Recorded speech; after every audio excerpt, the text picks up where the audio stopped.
ওয়াদানা আনকা ওয়িজরাক আল্লাযী আনকাযা যাহরাক। আল্লাহ তাআলা বলেন, হে নবী, জাহেলিয়াত থেকে আপনার পিঠকে বাঁকা করে ফেলেছিল একটা বোঝা। ১৫০০ বছর আগে কোরআনে কারিমে আল্লাহ এই আয়াত নাযিল করে জানিয়েছেন নবীজির পিঠ ছিল বাঁকা জাহেলিয়াতের কারণে। ১৫০০ বছর পরে ২০২৪ সালের আগস্ট মাসের ৫ তারিখের আগ পর্যন্ত বাংলার এই জনতার উপরে আমি জাহিলিয়াতের একটা বিশাল পাথর আমাদের বুকের উপরে ছিল। আল্লাহ তাআলা এই জগদ্দল পাথর নিজের পক্ষ থেকে সরিয়ে দিয়েছে।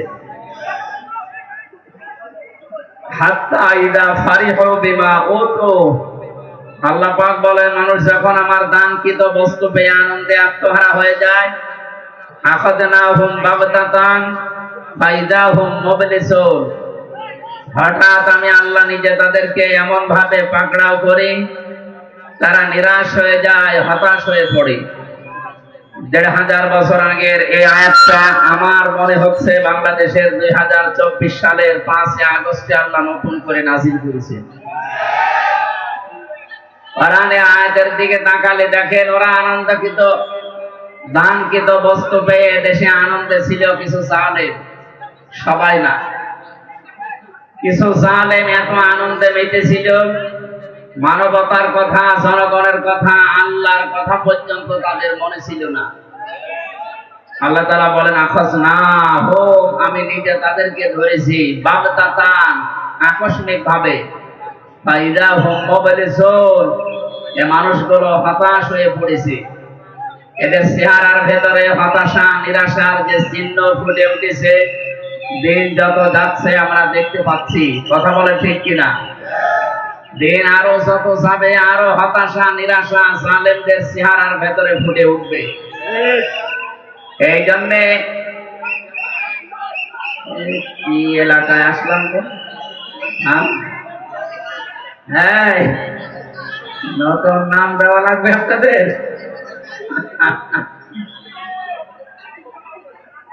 কোরআনে কারীম যারা শুনতে আসে তাদেরকে আল্লাহ কিছু দায়িত্ব দিয়েছেন। ফাসতামিউ লাহু আনসিতু, শুনতে হবে, চুপ থাকতে হবে, দুইটাই ফরজ। আমরা দেখতে পাচ্ছি কষ্ট হচ্ছে, জায়গা নেই। যা প্যান্ডেল বানিয়েছে এরকম আরো 2টা প্যান্ডেল বানানো লাগবে। কত মানুষ বাইরে ঘোরাঘুরি করছে আপনি জানেন, সব যদি আসে আপনার গার উপর উঠবে। এই জন্য অন্তত ওরা বিভিন্ন বাদাম খাচ্ছে, খাক, ওরা ভেতরে না আসে। ওরা এখানে আসলে আপনি প্যাকেট হয়ে যাবেন। বহু মানুষ, আমি তো চুরি করে এসেছি, আমি যদি স্লোগান দিতে দিতে আসতাম আমার মনে হয় আধা ঘন্টা লাগতো।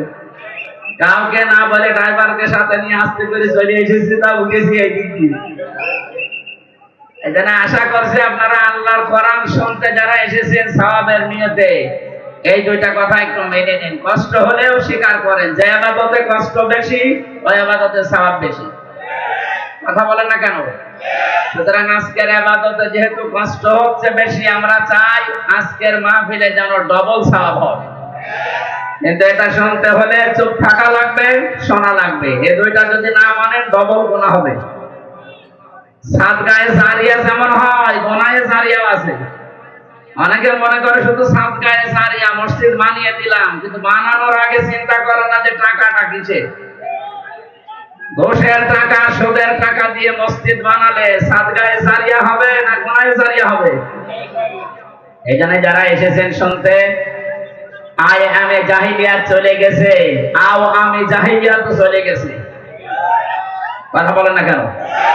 আমরা কোরআনে কারীমের যে রং, এইটা এখন সামনে দেখতে চাই। সিবগাতাল্লাহ ওয়া মান আহসানু মিনাল্লাহি সিবগাতা ওয়া নাহনু লাহু আবিদুন। তোমরা আল্লাহর রঙে রঙিন হও। আল্লাহর চাইতে সুন্দর রং পৃথিবীতে আর কারো আছে? আল্লাহর রং সবুজ, লাল, কালো, কি এই যে আল্লাহর এই রঙে আমরা আজকে রঙিন করব এই দেশকে। 53 বছর তো দেখেছি এ দেশকে বিভিন্ন জিনিস দিয়ে অনেকে চালিয়েছে। কথা বলেন না কেন? বাবা চালিয়েছিল, আমরা তো দেখিনি। আজকের সভাপতি ডাক্তার শামসুল আলম হয়তো দেখতে পারে। দুর্ভিক্ষে মানুষ মারা গেছে। আমি কি বানিয়ে বললাম? বাবা চালিয়েছিল এই দেশটা, দুর্ভিক্ষে মানুষ মারা গেছে। স্বামী চালিয়েছিল কারো কারো, আপনাদের চাচাও চালিয়েছে, যেভাবেই হোক। ভাবি চালিয়েছে, বউ চালিয়েছে। কথা বলে না কেন? যদিও বউ এই ৮-৯ দিন ধরে একটা মিথ্যা কথা সারা বিশ্বের মোড়লদেরকে শোনাচ্ছে যে আমি নির্বাচিত ছিলাম, আমাকে উৎখাত করা হয়েছে। এটা তাহা মিথ্যা কথা। আজকে ডক্টর হাবিব সাহেব পড়ছিলেন না, হুয়াজি তাবাকুম, আল্লাহ পাক বলেন তিনি সে আল্লাহ যিনি তোমাদেরকে নির্বাচিত করেন। এই যে লক্ষ লক্ষ নবীর উম্মত থেকে উম্মতি মুহাম্মদ হিসাবে আল্লাহ আমাদেরকে নির্বাচিত করেছে। নির্বাচিত করা লাগে যে পদ্ধতির মাধ্যমে, তার নাম নির্বাচন। তার নাম কি? আরো জোরে বলেন। এটা রেকর্ড হচ্ছে, গোয়েন্দারা বিভিন্ন জায়গায় আছে। আমি ওপেন বলছি, 15.5 বছরে বাংলাদেশে কোন নির্বাচন হয়েছে? তাহলে কি মিথ্যা কথা? আপনি একটা হাসি মানুষ, হ্যাঁ? আপনি একটা হাসি মানুষের কথা বলেন কি করে যে আমি নির্বাচিত ছিলাম? এই 15.5 বছর তো নির্বাচনই হয়নি। এক কথা বলেন না কেন? আপনি যদি ঘোড়াকেও জিজ্ঞাসা করেন 15.5 বছর যারা ছিল ওরা কি নির্বাচিত ছিল, ঘোড়াও হাসবে। এটা কথা বললেন। শয়তান পর্যন্ত বিশ্বাস করে না। এক কথা বলেন না কেন? কারণ নির্বাচনের আগে আপনি 154 জন ডিক্লিয়ার দিয়েছে, তার মানে নির্বাচন হয়নি। কথা বলেন না কেন? আর এর আগের বার একেবারে দিনের ভোট রাতে করে ফেলেছে, তার মানে নির্বাচন হয়নি। দিনের ভোট যে রাতে হয়েছে বাংলাদেশে, এর প্রমাণ আমি নিজে। আমার সাথে এক ওসি ছিল জেলখানায়, উনি আমার এই ফাঁসির কন্ডেন্স ছেলে একদিন এসে বলছে, হুজুর একটা তওবার কথা বলবো, দেখেন তো কেমন হয়। বলে, আমি নির্বাচনে বাইরে ছিলাম। আমি রাত 12টার পর থেকে আমার যা আন্ডারে লোক আছে, বিশেষ করে এসআই, এএসআই আর কনস্টেবল আর হেলমেট বাহিনীর কিছু সদস্যকে নিলাম। আল্লাহর নামে ভোট কাটা আরম্ভ করলাম। হেলমেট বাহিনী এই শব্দটা আমি জোড়লাম, কারণ এরকম মানুষের সাথে ছিল। এক কথা বলেন না কেন? ওনার সাথে হয়তো এসআই, এএসআই, কনস্টেবল ছিল, পাশাপাশি 4 নাম্বার যার নাম বললাম এটা ছিল সাথে। এটা এখন প্রমাণ হচ্ছে যে এরাও ছিল। এই জন্যই তো সরকার নিষিদ্ধ করে দিয়েছে। এদেরকে নিষিদ্ধ করার 100-র উপরে কারণ আছে, কিন্তু এদের বৈধতা দেওয়ার একটা কারণ আপনি দেখাতে পারবেন। অনেকে এখন মায়া কান্না করছে, না এদের নিষিদ্ধ করা ঠিক হয়নি। এদেরকে নিষিদ্ধ করার জন্য বললাম 100 কারণ আমার কাছে আছে। যারা 1 নাম্বার কারণ, ওরা এদেশে এখন হিন্দুদের নাম দিয়ে সামনে ব্যবসা করার চেষ্টায় আছে, অথচ হিন্দু মারার ক্ষেত্রে এরাই সর্ব আগে কাজ করছে। আপনি বলেন, এই যে বিশ্বজিৎকে যারা মেরেছে, ছাত্র শিবির মেরেছে, ছাত্রলীগ সে মেরেছে, সে আমার সাথে জেলে ছিল, শাওন, খুলনায় বাড়ি। বলছে, হুজুর আমি যখন কপ দিচ্ছিলাম, ও আমারে বলছে, ভাই আমি শিবির না, আমি হাফ হাতা না, আমি ফুল হাতা। তারপরও ছাড়ি না। ফুল হাতা বসে কিছুই বলেননি। আপনারা রংপুরের বিভাগের মানুষ, কিভাবে বসবেন? ঠিক আছে। ও বারবার বলেছিল যে ভাই আমি শিবির কি, আমি মুসলমানই না, আপনি আমারে মারবেন না। এরপরও আমি তারে কোপ দিয়ে দুনিয়া থেকে বিদায় করে দিলাম। এরকম 100টা কারণ আছে আপনাকে নিষিদ্ধ করার মতো, কিন্তু বৈধতা দেওয়ার মতো একটা কারণ নেই। আপনি একটা বলেন যে এই কারণে তাদের বৈধতা দেওয়া যায়। যারা সেঞ্চুরি করে ধর্ষণের পরে মিষ্টি মিলাতে পারে, কোন মায়ের সন্তান তাদের বৈধতা দিতে পারে? তার বিবেকে কাজ করবে? ওটা যদি আপনার মেয়ের সাথে, আপনার বোনের সাথে হয়তো, বলেন তো আপনি কি করতেন? জবাই করে ফেলতেন। এই কথা বলেন না কেন?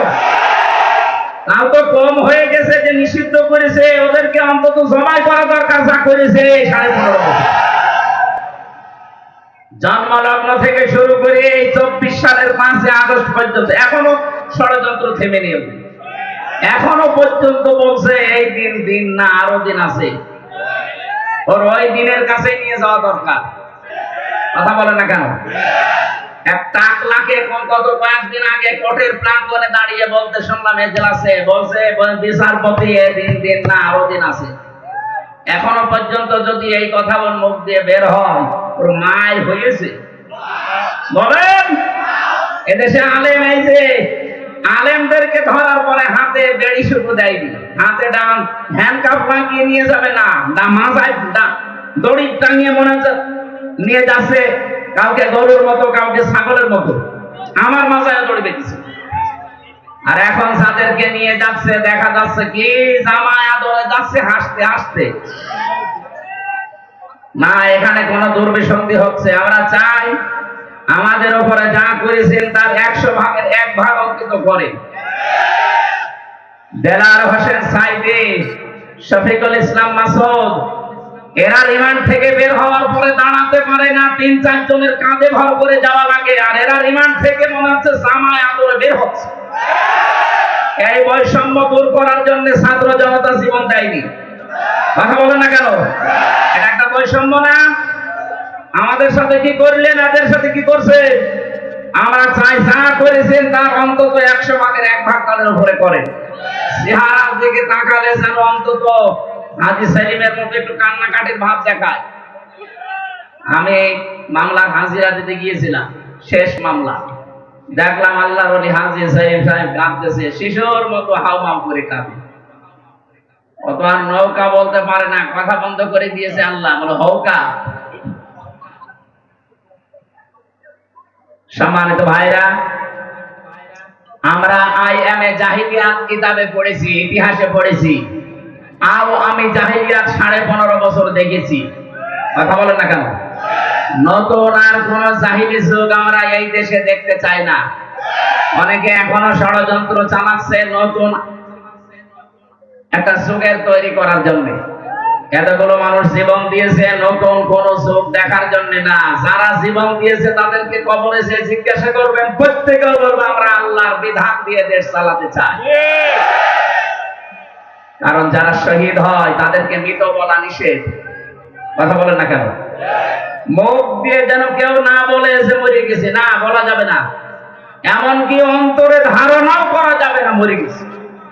কোরআনে কারিমে 2 জায়গায় আল্লাহ এমন দিয়েছেন, সূরা বাকারায়, সূরা আলে ইমরানে, যে যারা শহীদ হয় তাদেরকে এই মুখ দিয়ে বলবা না মরে গেছে।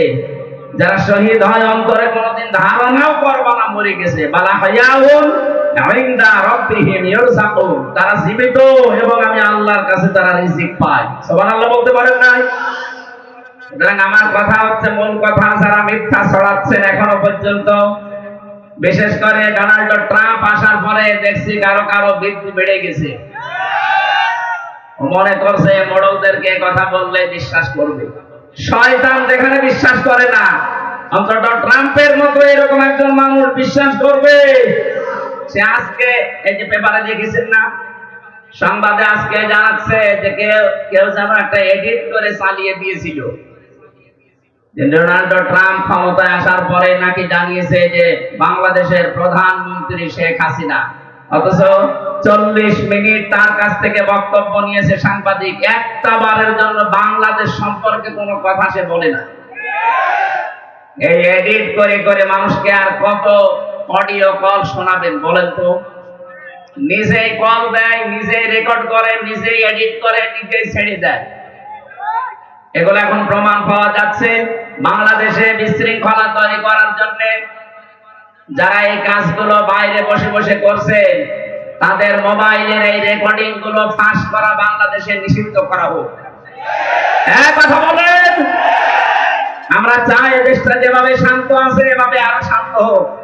বিশৃঙ্খলা তৈরি করার জন্য যেই মাথা চড়াতে দেয় ওই মাথায় কেটে ফেলা লাগে। এই জন্য মিথ্যা কথা হাজী সাহেব মানুষ আর ছড়াবেন না। আপনার ছেলে মেয়ে মিথ্যা কথা বললে আমরা মানতাম, কারণ তারা হাজী না। আপনি একটা হাজী। আমার আরাফাতের বোন, আমার আরাফাতের ভাই ডক্টর হাবিব, আর উনি আমার আরাফাতের বোন। আমার বোন হয়ে মিথ্যা কথা বলতো, এটা মেনে নেওয়া যায় না? এটা করবেন না। আমি জানি যা করি এই দেশে সব আপনার কাছে চলে যায়। আশা করছে এরকম মিথ্যা কথা সামনে আর ছড়াবেন না, মানুষের সিম্পিতি আর পাবেন না। এতদিন যা পেয়েছেন মানুষ এখন বুঝে ফেলেছে।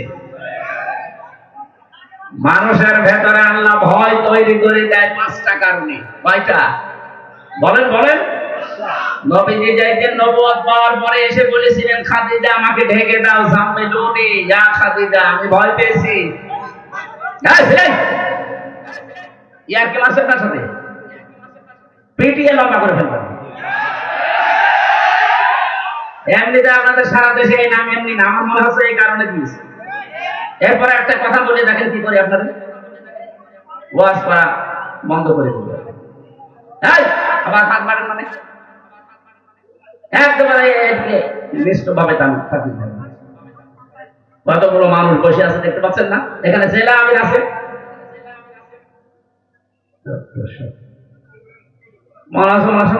গোলা ভাই রংপুর বিভাগের মানুষেরা খেয়াল করে শোনেন, আল্লাহ রাব্বুল আলামিনের নবী খাদিজাতুল কুবরাকে যখন বলেছিলেন, আমি ভয় পেয়েছি, আমার জীবনের উপরে আমার আশঙ্কা হচ্ছে, আমাকে ঢেকে দাও, খাদিজাতুল কুবরা ওই দিন 5টা কথা বলেছিলেন।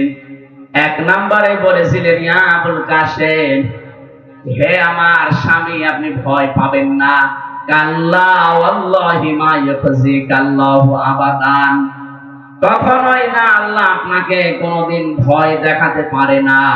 ইন্নাকা লা তাসিলুর রাহিমা, কারণ আপনি রক্তের সম্পর্ক, আত্মীয়তার সম্পর্ক ঠিক রাখেন। এগুলো আপনি সম্পর্ক আল্লাহ জুড়ে দেন, আপনি নষ্ট করেন না আত্মীয়তার সম্পর্ক, আপনাকে আল্লাহ ভয় দেখাবে না।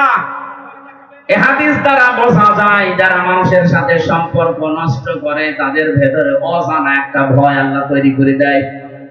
কথা বলেন না কেন? এটা আপনি পালিয়ে গেলেন, আপনি তো আত্মীয়তার সম্পর্ক গুলো সব ছিন্ন করেছেন। অন্তত রংপুর বিভাগের মানুষেরা, এই বিভাগে যেহেতু আপনার শ্বশুর বাড়ি, এরা তো সব আপনার দেবর নাই শ্বশুর, এদের কেউ বলে গেলেন না। এই বিভাগের মানুষকে তো অন্তত বলে যাওয়ার দরকার ছিল যে আমার শ্বশুরের এলাকার লোক, এরা হয় আমার দেবর হবে না শ্বশুর হবে। এই দেবর শ্বশুর ভাসুর গুলো আজ আমার মনে হচ্ছে এতিম হয়ে গেছে। এদের সাথে রক্তের সম্পর্ক, এদের সাথে আত্মীয়তার সম্পর্ক, এদের সাথে আপনার রেহেমের সম্পর্ক, কারণ আপনার সন্তান ছেলে মেয়ে সব এই বিভাগ থেকে তৈরি হওয়া। কথা বলেন না কেন? বাংলাদেশের আরো 7টা বিভাগে আপনি না বলতে পারতেন, রংপুরে বড় দরকার ছিল, কিছুই বলেননি। এই জন্য ভয়ে পালিয়েছেন, কারণ রক্তের সম্পর্ক যারা ঠিক রাখে না, আত্মীয়তার সম্পর্ক যাদের ঠিক নেই, তাদের ভেতরে একটা অজানা ভয় আল্লাহ তৈরি করে দেয়। 2 নাম্বারটা আরো কঠিন, তাহমিলুল কাল্লা, হে আমার স্বামী, ভয় পাবেন না, আপনি তো মানুষের বোঝা বহন করেন, মানুষের বোঝা হালকা করে দেন। কিসের বোঝা? কষ্টের বোঝা, দুঃখের বোঝা, ঋণের বোঝা। আপনি মানুষের বোঝা হালকা করেন, আপনি ভয় পান কেন? কি করে গেলেন আপনি? এই দেশে লক্ষ কোটি কোটি টাকা বাইরে পাচার করলেন, এখন এই দেশে কোটি কোটি টাকা মানুষের মাথার উপরে ঋণ, ঋণের বোঝা দিয়ে গেলেন আপনি। কত কষ্টের বোঝা দিয়েছেন। 2024 সালের 5 আগস্টে এই যে 2780 জন মানুষ, একটা হিসাব পেয়েছি সরকারি জরিপে, 2780 জন এখনো হাসপাতালের বেডে কাতরাচ্ছে। কারো হাত নেই, পা নেই, কারো চোখ নেই, অন্ডকোষ উড়ে গেছে। এই মানুষগুলো তার বাবা মার কাছে, ভাই বোনের কাছে, পরিবারের কাছে, সমাজের কাছে, দেশের কাছে বোঝা না। এর কথা বলছে না কেন? এই বোঝাটা দিয়ে গেলেন, আপনি তো চলেই যাবেন স্বামীর বাড়ি, একটু আগে গেলে তো বোঝা তৈরি হয় না। আর আমরা এদেশে দেখতে পাচ্ছি, যারাই আমরা এদেশ থেকে বিদেশে যাই তাদেরকে আমরা রেমিটেন্স যোদ্ধা বলি। কথা বলে ঠিক কিনা? যারাই যায় তারা মাসে মাসে টাকা পাঠায়। আপনি 3 মাস গেছেন, একটা টাকাও পাঠাননি। আমরা চাই অন্তত 3 মাসে ৩-৩০-৯০,০০০ টাকা পাঠান। পুরুষ মানুষের নাই বেতন বেশি, আপনার তো বেতন অর্ধেক আছে। 3 মাসে আমরা ৯০,০০০ টাকা চাই।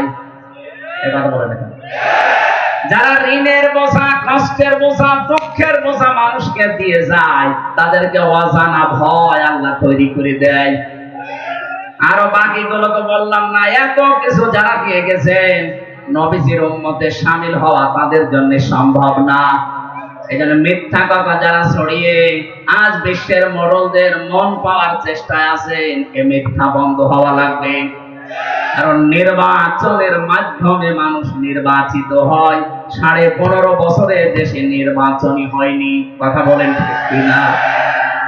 যারা দায়িত্বে আছেন আমরা আহ্বান জানাবো, যারা এখন দায়িত্বে আছেন খুব তাড়াতাড়ি সম্মানজনক একটা সময় নিয়ে নির্বাচনের মাধ্যমে নির্বাচিত জনপ্রতিনিধির হাতে দেশটা তুলে দেন, তাহলে এই ষড়যন্ত্রগুলো সব বন্ধ হয়ে যাবে।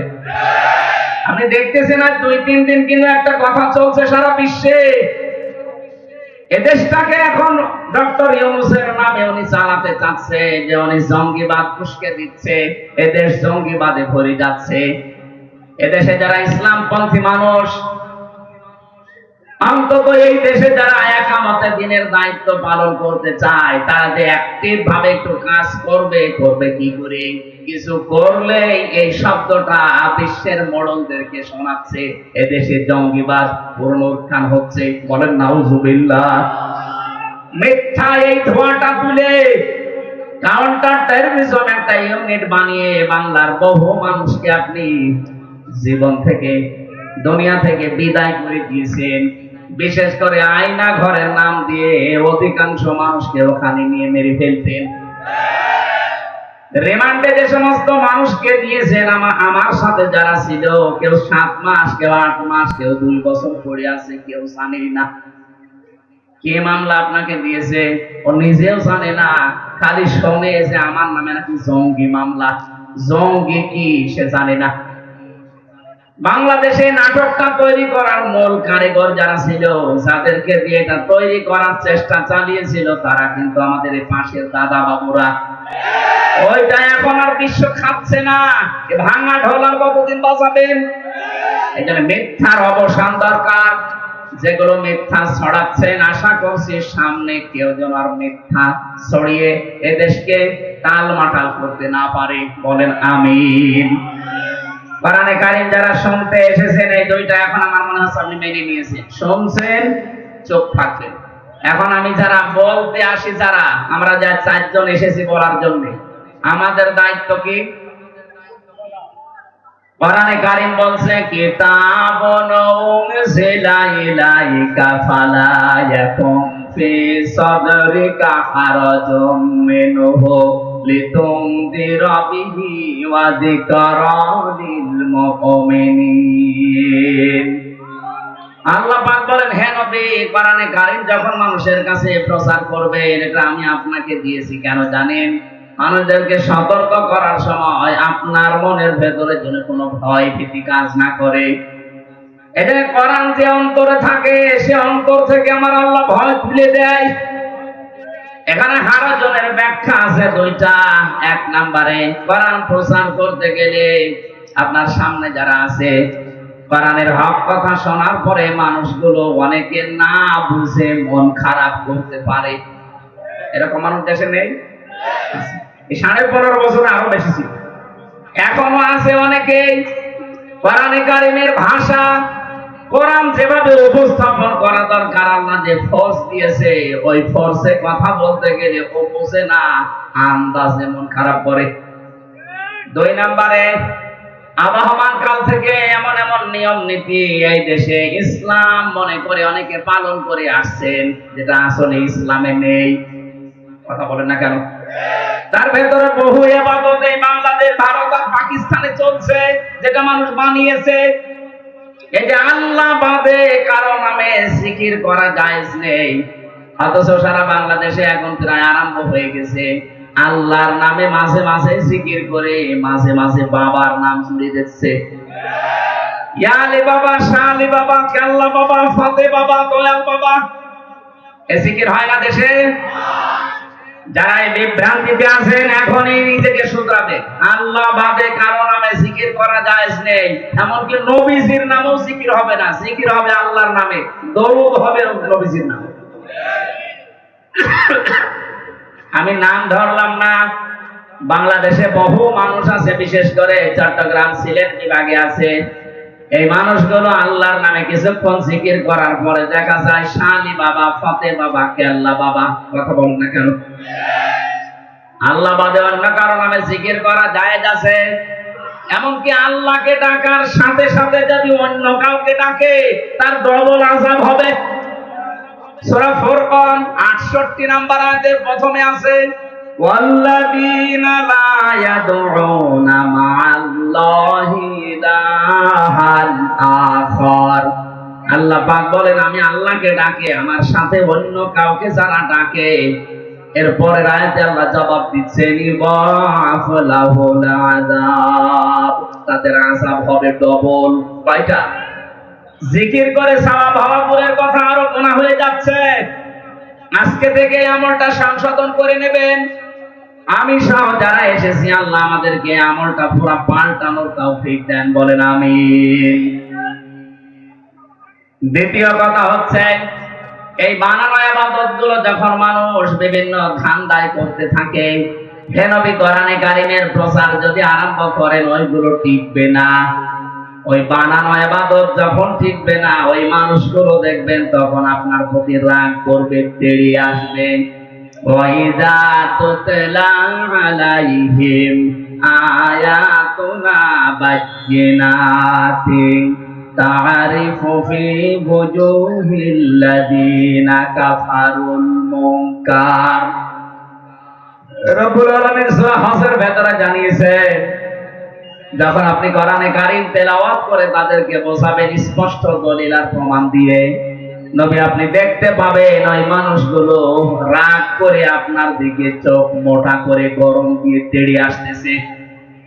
আমরা এতদিন দেখেছি অনেক আলেমের কাছ থেকে মাইক পর্যন্ত এদেশে 15.5 বছরে কেড়ে দিয়েছে। আলেমরা কি বাবার কথা বলতো? কথা বলেন। বহু আলেমের কাছ থেকে আমি মাইক কেড়ে নিতে দেখেছি, বহু আলেমকে স্টেজে উঠতেই দেয়নি। এই কথা বলেন না কেন? 1500 বছর আগে কাফেরদের চরিত্র আল্লাহ যেটা বলেছিলেন, 1500 বছর পরে দেখলাম অনেকের সাথে এই চরিত্র মিলে যাচ্ছে। যার সাথে চরিত্র মিলবে তাকেও তো সেই নামে টাকা লাগবে। কথা বলেন না কেন? ওই জামানায় যারা কোরআন প্রচারে বাধা দিত, তারা যদি কাফের হয়, এই 2024-এর আগ পর্যন্ত যারা কোরআনে কারীম প্রচারে বাধা দিয়েছে, এরা কি? আরো জোরে। কাফেরের সাথে আত্মীয়তা করা জায়েজ আছে? হ্যাঁ? তারা মরে গেলে কবরে দেওয়া জায়েজ আছে? জানাজা, এগুলো যদি আমরা একটু পড়াপড়ি করতে পারতাম, এদেশে বহু মানুষ পরিবর্তন হয়ে যেত। আর এইভাবে যদি বাবা শাহজালাল সব হালাল চলে, আগামীতে যারা চেয়ারে বসবে তারা দেখবেন ডবল সালে হবে। কথা বলেন না কেন? এই জন্য আমরা চাই এদেশে যারা অপরাধ করেছেন, আপনাদের অপরাধ আপনারা মাফ করে নেন, যেভাবে মাফ চাওয়া দরকার। যার কাছে অপরাধ করেছেন তার কাছে স্বীকার করেন, তার ক্ষতি হয়ে গেলে ক্ষতিপূরণ দেন, এরপরে বলেন আস্তাগফিরুল্লাহ, আল্লাহ আপনাকে মাফ করে দেবে। কথা বলেন ঠিক কিনা? কিন্তু বাস্তবে আমরা উল্টা দেখছি, এত বড় অপরাধ করার পরে অনেকে দেখতে পাচ্ছি অনুশোচনা দূরের কথা, অনুতপ্ত দূরের কথা, এই মানুষগুলোর বৃদ্ধি আরো বাড়তেছে। মানুষ যখন জুলুম করতে করতে একেবারে শেষ পর্যায়ে পৌঁছিয়ে যায়, তাকে আল্লাহ কয়েকটা জিনিস থেকে চিরবঞ্চিত করে দেয়। তার এক নম্বরে আল্লাহ তাকে আর হেদায়েত দেয় না। ফেরাউন যখন ডুবে যাচ্ছিল, ওই সময় কিন্তু স্বীকৃতি দেওয়ার রাস্তায় ছিল। ও বলেছিল, আন্নাহু লা ইলাহা ইল্লাল্লাযী আমানাত বিহি বানু ইসরাঈল। আমি ঈমান আনলাম আল্লাহর উপরে, যার উপরে বনি ইসরাঈলরা ঈমান এনেছে, আনা মিনাল মুসলিমিন, আমি তো মুসলমান, এরপরও ফেরেশতারা আমাকে পানির ভেতরে চুবাই কেন? আল্লাহ তখন ডাক দিয়েছেন, আল আন, এখন, লাকাদ আসাইতা ক্বাবলু ওয়া কুনতা মিনাল মুফসিদিন, এর আগে তুমি সবচেয়ে বড় সন্ত্রাসী, ফ্যাসাদকারী, ফ্যাসিস্ট ছিলে, এর আগে সবচেয়ে বড় জুলুমবাজ ছিলে, তোমার কারণে আমার হাজারো বান্দা শান্তিতে থাকতে পারে নাই। আমার মনে হয় হাজার হাজার বছর আগে ফেরাউন জুলুম করার কারণে যেমন হেদায়েত থেকে বঞ্চিত হয়ে গেছে, 2024-এর আগ পর্যন্ত যারা জুলুম করেছে, যারা সরাসরি জড়িত ছিল, তাদেরকেও আমার আল্লাহ হেদায়েত থেকে বঞ্চিত করে দিচ্ছে। এত চেষ্টা চালাচ্ছে মানুষ, এত কিছু বলছে না, তার পরিবর্তন নেই। আবু জেহেল যেদিন বদরের ময়দানে যাবে, ওইদিন কাবার গিলাফ ধরে বলেছিল, কাবার মালিক তুমি একজন আছো আমি জানি, মুহাম্মদের বিরুদ্ধে যাচ্ছি যুদ্ধ করার জন্য বদরে, সত্যের পক্ষে যে আছে তাকে তুমি বিজয় দিও। ওর দোয়া আল্লাহ কবুল করে নিয়েছে, কারণ ও তো সত্যের পক্ষে ছিল না।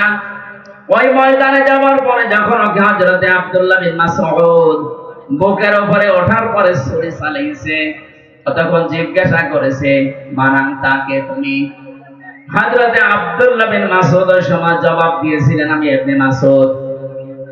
ওকে ডাক দিয়ে বলছে, দেখো তুমি আমার গলা যখন পোঁচ দেবে ছুরি দিয়ে একটু বড় করে কাটবে, কারণ মানুষ যেন দেখে বুঝতে পারে যে এটা নেতার মাথা। জোরে বলেন নাউজুবিল্লাহ। ১৫০০ বছর আগে আবু সাহেব বিদায় নিয়েছে, কিন্তু তার প্রেতাত্মা এখনো পর্যন্ত বিভিন্ন দেশে ঘুরতেছে। এখনো অনেকে এত অপমান হওয়ার পরেও ওর দেখেন তেজ কমছে না। কথা বলে ঠিক কিনা? কলার পাতায় আল্লাহ শুইয়েছে, বিচি উড়ে গেছে, লজ্জা ছিল, এরপর হাসতেছে। আমার তো মনে হচ্ছে ১৫০০ বছর আগের ইতিহাস পড়ার পরে আবু জেহেলের সাথে অনেকের জীবন মিলে যাচ্ছে। এই মানুষগুলোকে আল্লাহ হেদায়েত দেবে না, এই মানুষগুলোর অনুশোচনা নেই, অনুতপ্ত হওয়ার কোনো কিছু আমরা দেখতে পাচ্ছি না। কথা বলে ঠিক কিনা?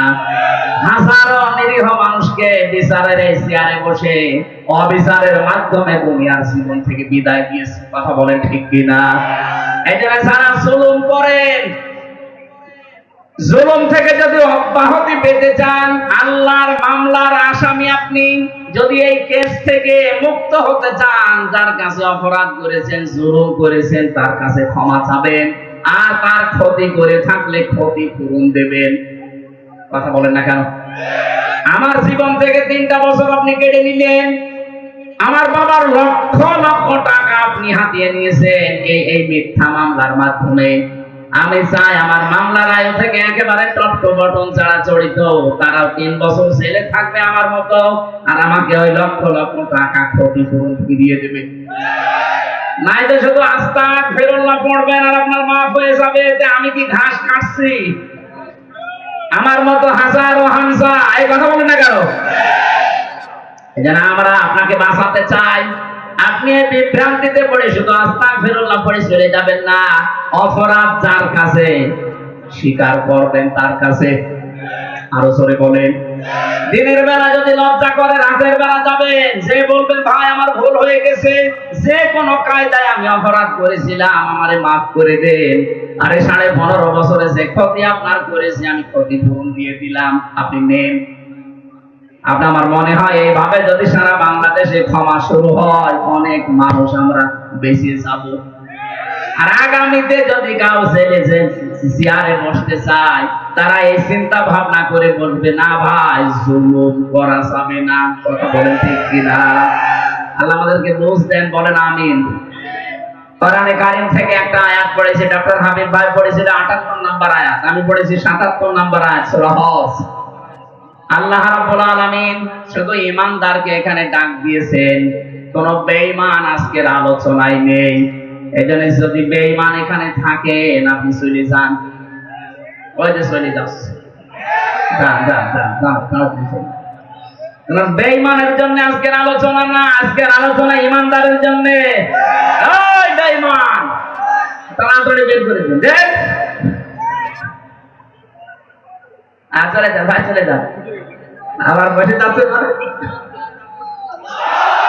বসেন, কথা শোনা লাগবে, বসেন। ঠিক আছে, বসেন বসেন, আপনি বসেন, সমাধান পরে করি। লালমনিরহাট বাসী খুব খেয়াল করে শুনবেন আয়াতটা। আমি জানি এটা পরিচিত আয়াত, আপনি এর ভেতর থেকে কিছু তথ্য আজকে বাড়ি নিয়ে যাবেন। আল্লাহ রাব্বুল আলামিন ডাক দিচ্ছেন, ইয়া আইয়ুহাল্লাযীনা আমানু, ওহে যারা ঈমানের দাবি করো। এ দাবি আমাদের আছে না নেই? এই কথা বলছেন, এই দাবি আমাদের আছে না নেই? আমরা কি ঈমানদার না বেঈমান? আপনার ঈমান আছে কিনা আগে এটা পরীক্ষা করেন, তারপরে চলে যাবেন। যদি ঈমান না থাকে চলে যাবেন, কারণ আজকের আলোচনায় আপনি নেই। এখানে আল্লাহ শুধুমাত্র ডাক দিয়েছে ঈমানদার না বেঈমান। আরো জোরে বলেন। নবীদের কাছে সাহাবী প্রশ্ন করছেন, হে নবী, আমার যে ঈমান আছে আমি টের পাবো কি করে? নবীজি বললেন, ইদা সাররাকা হাসানাতুকা ওয়া সাআতকা সাজিয়াতুকা ফাআনতা মুমিন। মুসলিম শরীফের ভেতরে আছে। নবীজি বললেন, যখন তোমার ভালো কাজগুলো তোমাকে আনন্দ দেবে, অন্যায় কাজ করলেই তোমার ভেতর থেকে একটা বাধা আসবে। অন্যায় কাজ করলেই তোমার অন্তর থেকে একটা বাধা আসবে। ফাআনতা মুমিন, তখন বুঝবে তোমার ঈমান আছে। আজ আমরা অনেকে এমন আছি, ভালো কাজ সবার কাছে ভালো লাগে না, অন্যায় কাজ দেখলেও সবার কাছে অন্যায় মনে হয় না। কথা বলেন ঠিক কিনা? এই আয়না ঘরের সাথে যারা জড়িত ছিল, এটা কি অন্যায়? কথা বলেন, আরো জোরে বলেন। আপনি কি বাস্তব বুঝতেছেন? একটা মানুষ কবরের মতো জায়গায় 8 বছর 10 বছর 14 বছর পড়ে আছে, এখন কি দিন না রাত সে জানে না, কোন মাস জানে না, কোন বছর জানে না। এরকম একটা ভয়ঙ্কর জায়গায় আপনি রাখলেন তাকে, এটা জানতেন যে আছে। এই খারাপ কাজ দেখার পর আপনার ভেতর থেকে কোনো বাধা আসে নাই। আপনি হজ 14 বার করে করবেন কি, আর 25 বার করে করবেন কি? আপনার তো ঈমান নেই, আপনি বেঈমান। বলেন। আমি মাঝে মাঝে রিমান্ডে যখন চিন্তা করতাম, আল্লাহ যারা দায়িত্ব পালন করে যায় এখানে, এরা যে আচরণ গুলো করে, বিশেষ করে রিমান্ডে যারা দায়িত্ব পালন করে, এরা বাইরে যে সংসার করে কি করে, এই মানুষগুলো কি বিবেক মরে গেছে? কি আচরণ করতো আলেমদের সাথে তারা? এখনো পর্যন্ত আমার বিশ্বাসে আসে না যে মানুষ এইরকম করতে পারে। এই ভাই, এই এখানে বসে বসে কি করেন আপনারা? না, গ্রাম্য এলাকা তো ঝামেলা করে। আর ভাই, বাংলাদেশের অন্য বিভাগেও তো আলোচনা চলছে, তো এত ডিস্টার্ব তো কোনো জেলায় হয় না। এই রংপুরের এই সাইডটা, বিশেষ করে কুড়িগ্রাম আর লালমনিরহাট, এই 2 জেলায় যে কয়টা করলাম সব জায়গায়। সেদিন ঠাকুরগাঁও গিয়েছিলাম, এর চাইতে মানে ডবল মানুষ ঠাকুরগাঁও। কোনো ঝামেলা তো কোনো ঝামেলা হয়নি। 1-1.5 ঘন্টা মনে হচ্ছে একেবারে নিস্তব্ধ হয়ে গেছে এই পুরো ময়দানটা। আর এই 2 পাশের মানুষকে থামানো যায়, পাশে না কিনেছে, এটা ধমক দেওয়ার কাজ। আর এই পাশে এখন তো ওরা বোঝেনি, মনে করছে হুজুর মনে হয় রং সমস্যা। না না ভাই, আপনি একটু চোখ পড়েন, একটু কথা বলতে দিন, আয়াতটা শেষ করতে দিন। আমরা তো আলেমদের সময় দিতে পারলাম না। আল্লাহ রাব্বুল আলামিন তাহলে এই হাদিস দ্বারা আমরা যেটা বুঝতে পারলাম, ভালো কাজ দেখলে আনন্দ লাগবে, অন্যায় দেখলে কষ্ট লাগবে, তার ভেতরে ঈমান আছে। যার কাছে ভালো কাজ ভালো লাগে না, অন্যায় কাজ অন্যায় মনে হয় না, সে 5 ওয়াক্ত না 10 ওয়াক্ত নামাজ পড়লো, তার ঈমান নেই। তাহলে এখানে যদি ওইরকম কেউ থাকে, চলে যান বলছি না, বলতে চলে যাচ্ছে, যান চলে যান। তাহলে ঈমানদারকে আল্লাহ যখন ডাক দেন, 89 জায়গায় আছে আয়াতটা কোরআনে কারিমে। আল্লাহ রাব্বুল আলামিন যখন ঈমানদারকে ডাকেন, তখন তার কুদরতের হাত এভাবে ঘোষা করে ডাকেন, ইয়া আইয়ুহাল্লাযীনা আমানু। সরি বলেন আল্লাহু আকবার। আল্লাহ এখানে 4টা আদেশ দিয়েছেন। যদি সফল হতে চাও জীবনে, সফলতার স্বর্ণ শিখরে পৌঁছাতে চাও, প্রথম নাম্বারে জীবনে এই কাজটা করো, এর কাউ করো, অসজুদু সেজদা করো। এই যে রুকু আর সেজদা শব্দ দুইটা শুনতে যত ছোট মনে হচ্ছে, প্র্যাকটিক্যাল লাইফে সেট করা অত সহজ না। এই যে রুকু সেজদা কি সহজ না কঠিন? না, আসলে কঠিন কাজ। কোরআনে কারীম জানিয়েছে, ওয়া ইন্নাহা লাকাবীরাতুন ইল্লা আলাল খাশিঈন। এই যে রুকু সিজদার যে নামাজ, এই নামাজটা কিন্তু বড় কঠিন কাজ, ভারী কাজ। তাদের জন্য ভারী না যে মানুষগুলো আল্লাহকে ভয় করে। আল্লাযীনা ইয়াযুন্নুনা আন্নাহুম মুলাকু রাব্বিহিম ওয়া আন্নাহুম ইলাইহি রাজিউন।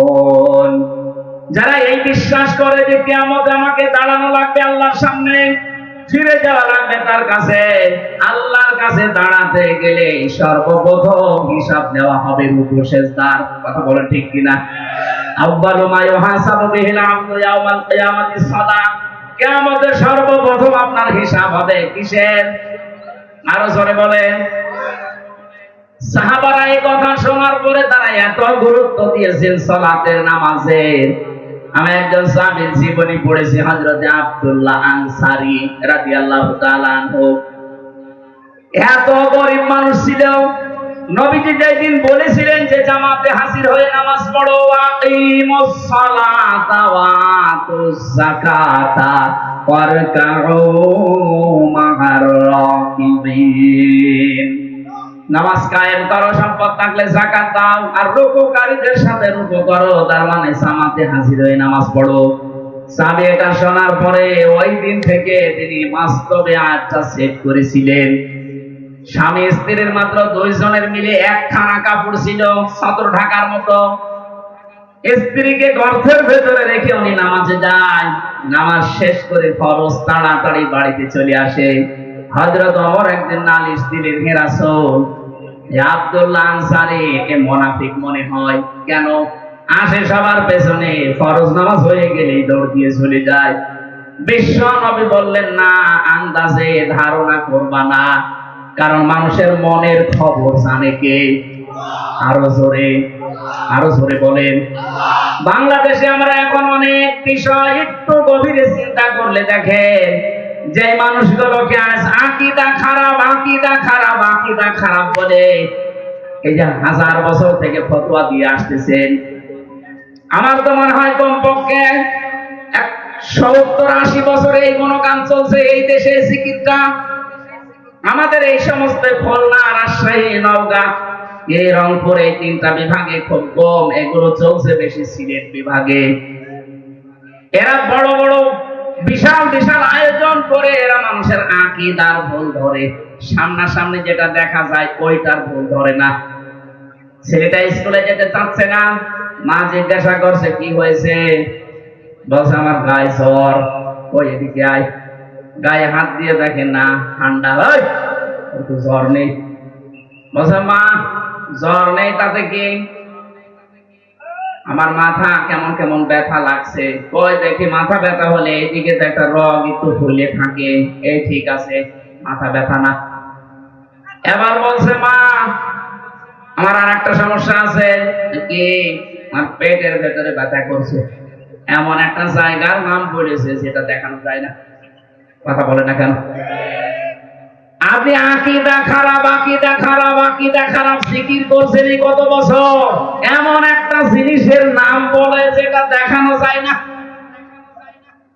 আকীদা যদি এদের খারাপ হবে, একটা বারের জন্য চিন্তা করেন না কোনদিন।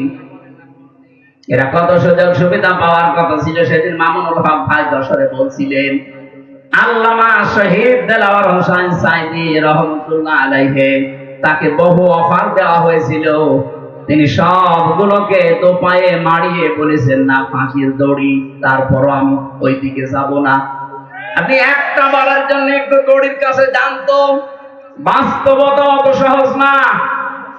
একটু দড়ির কাছে গিয়ে বলেন তো, হ্যাঁ আপনার আকীদা কত নম্বর আছে আমি দেখবো। ৭৬ জন আলেম আমার সাথে ছিল এক জায়গায়, ৭৬ জন। আমি মনে হয় সবার ছোট। এত বড় বড় মুরব্বী আলেম আমার দাদা বাবার বয়সী। দেখতাম নিজেরা হতাশ হয়ে পেরেশানে অস্থির হয়ে কাঁদতো, অথচ যাদের আকীদা ঠিক নেই বলা হয় তাদের সাথেও তো আমি ছিলাম। এ মানুষগুলোর হতাশা অস্থিরতা এগুলো একদিনের জন্যও দেখিনি। এদের যোগাযোগ বিচ্ছিন্ন করে দিয়েছে, এই জন্য এ মানুষগুলো হতাশ হয়ে গেছে, না জানি আর কোনোদিন সূর্য উঠবে না। অথচ ওদের সব কিছু বিচ্ছিন্ন, এরপরও মানুষের ভেতরে আমি হতাশা পাইনি। নিজে পরীক্ষা করার জন্য বলেছিলাম, স্যার এখানে টাকা পয়সা খরচ করলে গোপনে ছোট মোবাইল পাওয়া যায় কারারক্ষীদের মাধ্যমে, এনে দেই। কেন? আপনার ছেলে আছে, ছেলে তাতে কি? আপনার স্ত্রীর সাথে কথা বলেন, বলে ওগুলো আমি আল্লাহর রাস্তায় দিয়ে এসেছি, আল্লাহ দেখবে। এই কথাটা ওই ময়দানে দাঁড়িয়ে বলা অত সহজ না যত সহজে হামজা এখন বলছে। ওই জায়গায় টিকে থাকা অত সহজ না। আজকে এই যে ডক্টর হাবিব ভাই, উনি ছেলে থাকাকালীন ওনার স্ত্রী আমাকে বলেছিলেন যে ওনার চাকরিটা নাকি চলে যাবে। আমি ভেতরে খোঁজ খবর নিয়েছিলাম কত শক্ত ওই সময় পর্যন্ত, তাও তো আমরা ওই মানের লোক না। এই পর্যায়ে থাকার পরে বলে যা কলেজের চাকরি চলে যা, কিন্তু যে রাস্তায় আছি এই রাস্তা থেকে আমি এক চুলো নড়তে রাজি না। আপনি কাকে বলেন আকীদা ঠিক নেই? এই মানুষকেই তো বলেন যে আকীদা ঠিক নেই। কি আকীদা আপনার? আপনার যে আকীদা আমি ৯টা এখন আমার মোবাইলে আছে, এই আকীদা গুলো কেউ বিশ্বাস করলে তার ঈমান চলে যাওয়ার কথা। আর আপনি ওই আকীদা নিয়ে ফতোয়া দিচ্ছেন যে আপনাদের আকীদা ঠিক নেই। এটা আপনি এই মানুষগুলোর প্রতি জুলুম করছেন। বিবেকটা কাজে লাগাবে। কি করেছেন ইসলামের জন্য? শুধু পেট আর জহ্বা বাদ দিলে কিছু নেই আপনার। যাদের বলেন আকীদা ঠিক নেই তারা কি করেনি? জীবন পর্যন্ত দিয়ে দিয়েছে। আমি নিজে নামলাম না তাই বলেন তো, আপনার বিবেকের কাছে প্রশ্ন করে কি করেছেন আপনি? ইসলামের নাম ভাঙিয়ে শুধু জহ্বা আর এই পেট বাদ দিলে আপনার আর কিচ্ছু থাকে না। আর যাদের বিরুদ্ধে এই অভিযোগগুলো নিয়ে আসেন যে ওদের আকীদা ঠিক নেই, ওদের আকীদা তো ওই আকীদা আমার আল্লাহকে আমার মনে হয় দেখে দেখে তারা বলেছিল ক্বালু রাব্বুনাল্লাহু সুম্মা ইসতাকামু তাতানাজ্জালু আলাইহিমুল মালাইকা। আমি তো হাদিসটা বলার জন্য পর্যন্ত এসেছিলাম। সাহাবী ডাক দিয়ে বলে, হে রাসূল আপনি একটু খোঁজ খবর নেন। তারপরেও নবীজি বললেন, ঠিক আছে আন্দাজে ধারণা করবা না কারো উপরে, চলো যাই। আসরের নামাজ পড়ে বাড়িতে গেলেন, বাইরে দাঁড়িয়ে সালাম দিলেন, আসসালামু আলাইকুম ইয়া আহলাল বাইত। বাড়ির ভেতর থেকে কোনো আওয়াজ নেই। নবীজি ৩ বার ডাক দিয়েছিলেন। তৃতীয়বার হযরত আব্দুল্লাহ আনসারী কাঁপতে কাঁপতে বের হয়ে এসেছে। নবীজি ডাক দিয়ে বললেন, দেখো ৩ বার ডাক দিলাম তোমাকে, তুমি তো ভালো করে জানো আমি নবী যদি তোমার উপরে নারাজ হয়ে যায় আল্লাহ তোমাকে জান্নাতে দেবে না। এই এখানে নারাজ না করবে, পরে একবার মোনাজাত করে দেখো। হযরতে আব্দুল্লাহ আনসারী বলেছেন, হে রাসূল আমি দেরি করলাম কেন, আপনি আগে এইটা দেখেন। আমি স্বামী স্ত্রী ২ জনের কাপড় আছে অনেক, কিন্তু সতর ঢেকে নামাজ পড়ার মতো কাপড় মাত্র একটাই। আমি নিজে নামাজ জামাতে পড়বো আর আমার স্ত্রী সন্তান নামাজ পড়বে না, জীবনও আমার মন মেনে নেয় না। এজন্য নামাজ জামাতে শেষ করার পরে আমি দৌড়ে বাড়িতে আসি। বাড়িতে যে গর্তের মতো আছে ছেঁড়া অল্প যে কাপড় ওগুলো পরে থাকা যায়, কিন্তু নামাজ আদায় করার মতো না। এসে আমার এই বড় পবিত্র কাপড়টা আমার স্ত্রীকে দিয়ে আমি নিজে ওই গর্তের ভেতরে আশ্রয় নেই।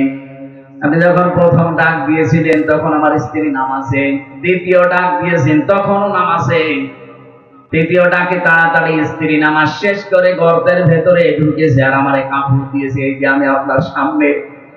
নবীজি কেঁদে ফেললেন। জামাতে হাজির হওয়ার জন্য, নামাজ আদায় করার জন্য আমার এই উম্মতটা এত ব্যস্ত, এত স্যাক্রিফাইস করেছে। আমাদের তো জামার অভাব নেই। কি দোহাই দেবেন আপনি বলেন তো? কিয়ামতে যদি এই লোকটাকে আল্লাহ একদিকে দাঁড় করায় আর আমি হামজাকে আর একদিকে দাঁড় করিয়ে বলে দুইজনের বিচার হবে, কেউ তো নামাজি, তুমিও নামাজি, চা খেতে খেতে আপনি আসরের নামাজের জামাত নষ্ট করেন, কথা বলেন। এমনকি অনেকে এখানে আছে 2 ওয়াক্ত পড়ে, 3 ওয়াক্ত পড়ে না। না, একটা সাফ কথা শোনেন, যারা 5 ওয়াক্ত নামাজ পড়েন না আল্লাহর ভাষায় তারা কিন্তু মুসল্লি না। সূরা মাআরিজের ভেতরে আল্লাহ ফতোয়া দিচ্ছেন, ইল্লাল মুসাল্লিন আল্লাযীনা হুম আলা সালাতিহিম দাইমুন। আল্লাহ বলেন শুধুমাত্র মুসল্লি। মুসল্লি কারা জানো? যারা নিয়মিত নামাজি, যারা সর্বদা নামাজে নিয়মিত 5 ওয়াক্ত নামাজ যারা জীবনে ছাড়ে না, আল্লাহর ভাষায় তারা মুসল্লি। লালমনিরহাটবাসী আমরা অনেকে কিন্তু এখনো মুসল্লি হতে পারিনি। তার মানে কিয়ামতে সর্বপ্রথম যে প্রশ্ন, এই প্রশ্নে আমরা ধরা খেয়ে যাব। কথা বলেন না কেন?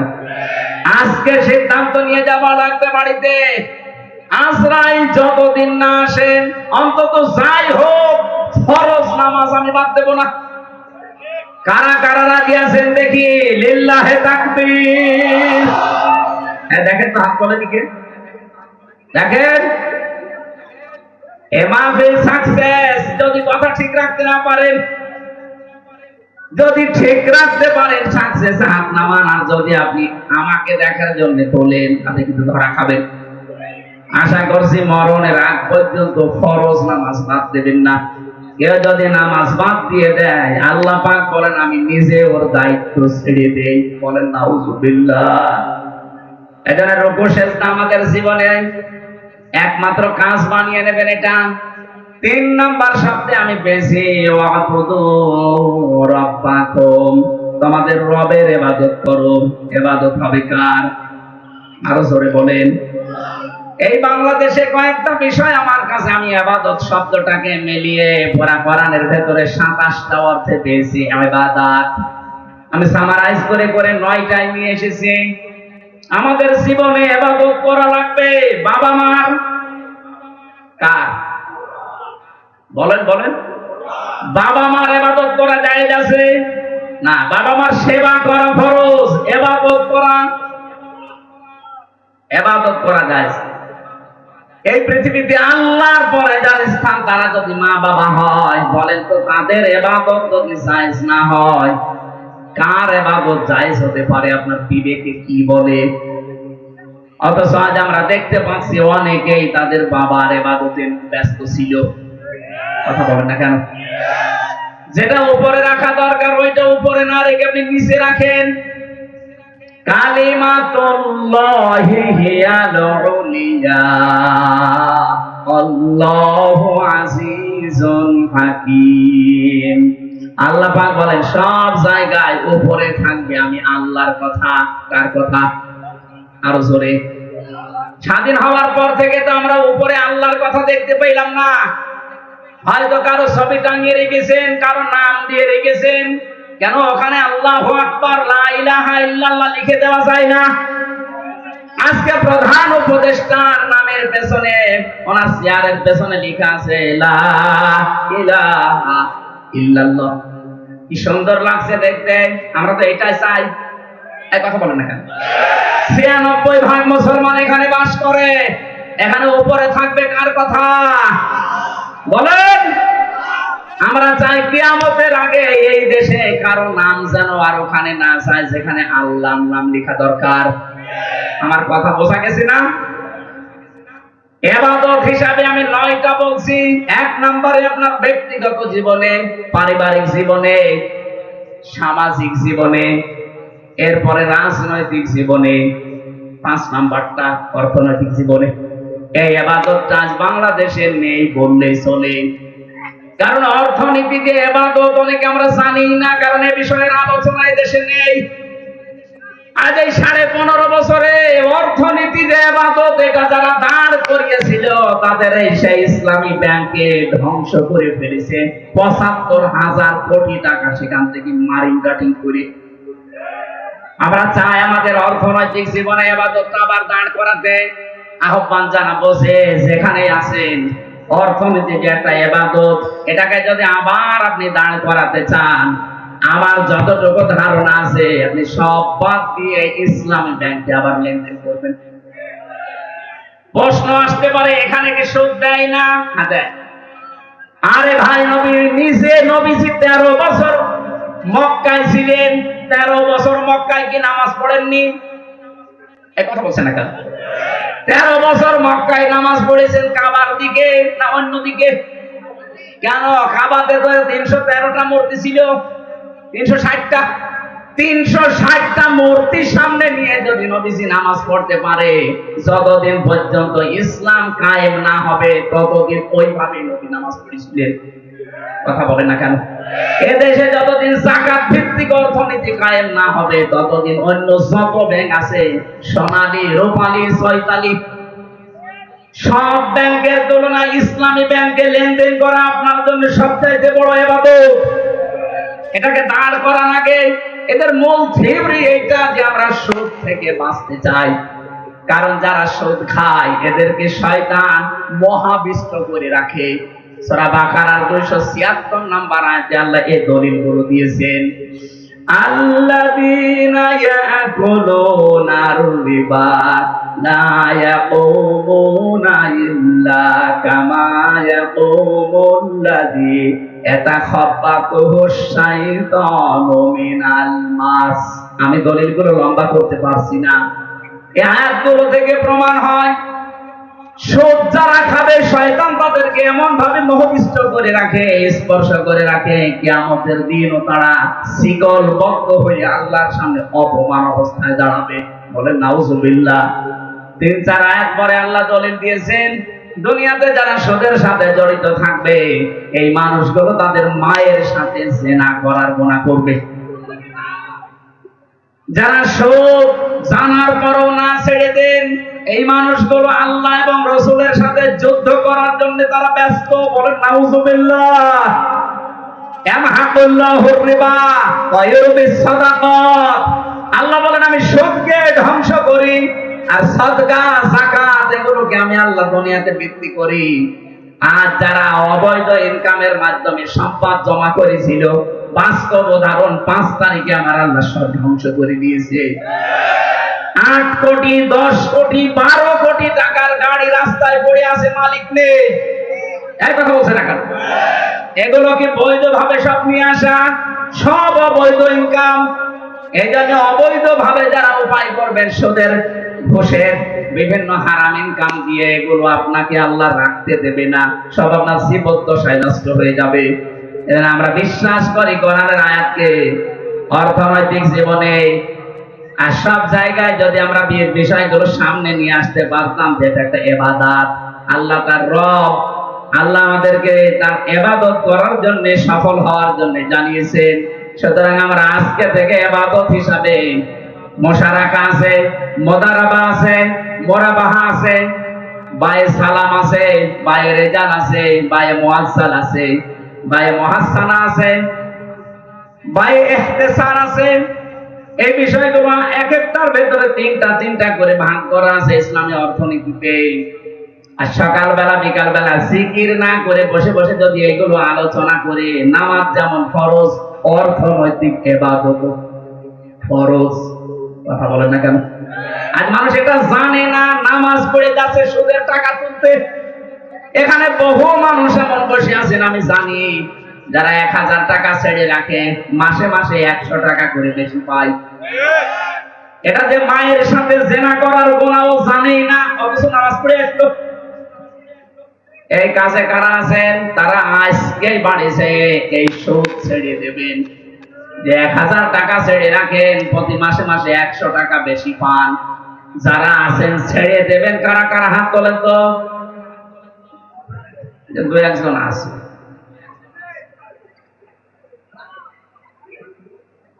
মুশারাকা, পার্টনারশিপ করে ব্যবসা করা, এটা ব্যাংকিং ব্যবস্থায় করছে ইসলামী ব্যাংক। মুদারাবা বিশ্ব নবী নিজে এটা করেছিলেন। হযরতে খাদিজাতুল কুবরা অর্থ দিয়েছিলেন, নবীজি শ্রম দিয়েছিলেন। আজ ইসলামী ব্যাংক যদি এভাবে করে, আপনার টাকা নিয়ে আপনি অর্থ দেবেন, যারা শ্রম দিয়ে যা লাভ হবে ওই লাভ আপনাকে দেবে, এটা জায়েজ আছে। হ্যাঁ, 100% মুক্ত হওয়া সম্ভব না ওই দিন পর্যন্ত, যতদিন পর্যন্ত বাংলাদেশে যাকাত ভিত্তিক অর্থনীতি রাষ্ট্রীয়ভাবে কায়েম না হয়। যখন রাষ্ট্রীয়ভাবে কায়েম হয়ে যাবে, তখন আর কাবা শরীফের ভেতরে 360টা মূর্তি থাকবে না। নবীজি নিজে ওগুলো ভেঙেছিলেন, আলীকে দিয়ে ভাঙিয়েছেন, পুরা পরিষ্কার করার পরে তিনি নামাজ পড়েছিলেন। কথা বলে ঠিক কিনা? আমাদের দেশে যতদিন যাকাত ভিত্তিক অর্থনীতি রাষ্ট্রীয়ভাবে কায়েম না হয়, ততদিন পর্যন্ত আপনি ইসলামী ব্যাংকে কারবার করেন। গোনা যদি হয় হোক, যারা দায়িত্বে আছে ওদের হবে, আপনার গোনা নেই। অফালুল খায়রা, ভালো ভালো কাজ করবা। এই দুনিয়ায় যত ভালো কাজ আছে, সবচাইতে ভালো কাজ হচ্ছে ইয়াসআলুনাকা মাযা ইউনফিকুন কুল মা আনফাকতুম মিন খায়রিন ফালিল ওয়ালিদাইনি ওয়াল আকরাবিন। আল্লাহ পাক বলেন, মানুষ জিজ্ঞাসা করে টাকা পয়সা খরচ করবো কোথায়, আপনি বলেন এই দুনিয়ায় ভালো ভালো কাজে খরচ করো। যত ভালো কাজ দুনিয়ায় আছে, 1 নাম্বার ভালো কাজ মা বাবার জন্য খরচ করা। এখানে আমাদের জীবনের ফরজ ভালো কাজ এটা, কিন্তু যার যতটুকু সামর্থ্য আছে মা বাবার জন্য খরচ করবেন, নিকট আত্মীয় স্বজন যারা আছে তাদের খোঁজ খবর রাখবেন।